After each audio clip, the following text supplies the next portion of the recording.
Member from Calgary-South East.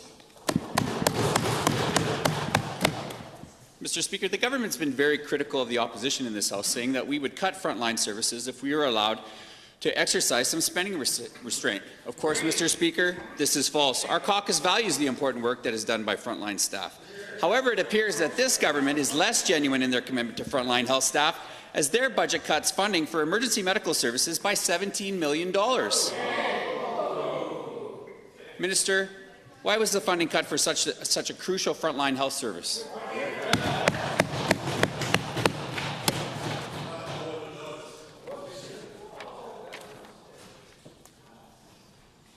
The Honourable Minister.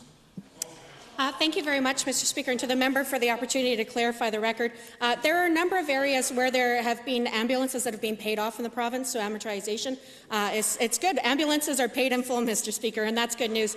There are a number of other areas where AHS believes they can see some efficiencies, but I want to make it very clear to the member opposite and to all members that I've made it very clear that this cannot happen at the impact of front lines, Mr. Speaker. So we're making sure that we're protecting frontline workers, who in turn protect all Albertans, Mr. Speaker. First supplemental. Given the work that this government has done on the Health Professions Act for EMS, the work that I've praised this government for undertaking, and given that some of the progress made under this act will be threatened if there will this act be threatened if there is a lack of resources for EMS? To the same minister, how can the minister provide any assurance that this cut won't affect resources for EMS and the paramedics dealing with post-traumatic stress syndrome and other complications stemming from the already out-of-control call volume? Honourable Minister of Health.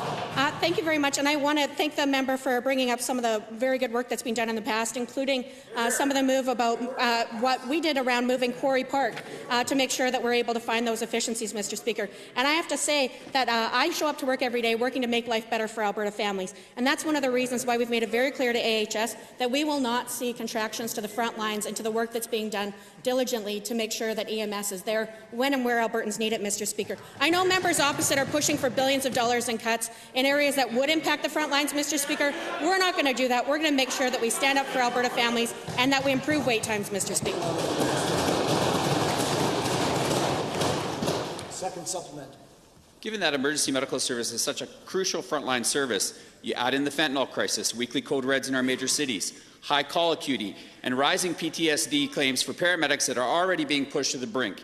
Cut $17 million from their budget would axe 11 ambulances and their staff. Minister, you can't possibly believe that this is in alignment with Alberta's priorities, or can you? The Honourable Minister. Thank you very much for the question. Again, I just want to reiterate that I asked how exactly are we going to make sure that this doesn't impact Albertans and the care that they require on. And that the response, I have to say, was very assuring. It was around making sure that those ambulances were paid off and finding other efficiencies like we have through the dispatch in Quarry Park, Mr. Speaker. So these are good news, Mr. Speaker. I also want to provide my assurances to everyone who works in an ambulance, as well as to the member opposite, that I made it very clear that these savings, if they are achievable, cannot be achieved on the backs of frontline workers, including dispatchers and those who are working in ambulances, Mr. Speaker. And AHS believes that there's some more additional room, but they have assured me that they will not impact the front lines, Mr. Speaker.